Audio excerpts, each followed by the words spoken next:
Nicole Key asks, what is your advice for gay bros in hostile country like Middle East and Africa? Well, in Asia too, and in Europe. You know, I'm not going to mention any countries, but you know, there's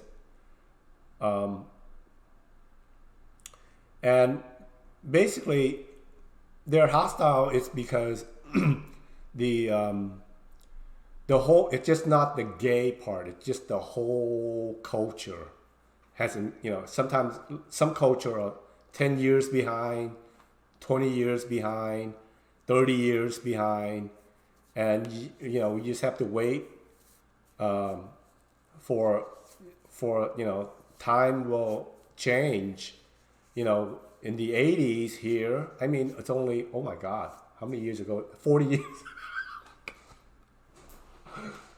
40 years ago here, it's kind of bad.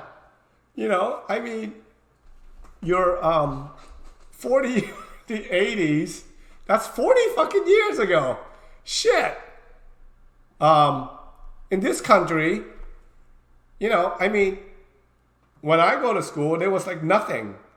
There was no, you know, there was no internet. There's no talk about being gay on my little town. There's nobody. The only time I know there's gay people is when I watch TV and there's like these old comedians throwing confettis all over and being really flamboyant. That's the only gay thing that you see on TV, but nothing else.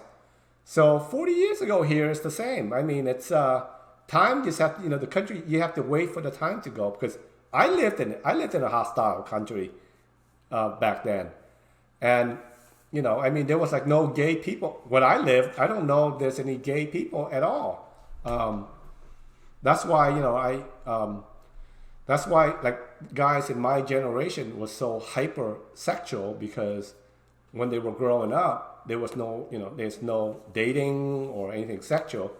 So when they get old enough, they go to the Castro, California, and it's just like a flood. It just, a gate just opened, and all that sexuality come out.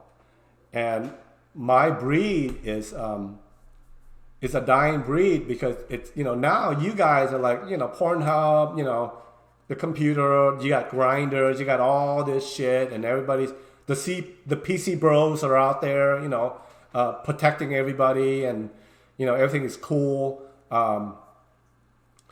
You know, so then, you know, you're not being deprived of your sexuality. We were deprived of our sexuality.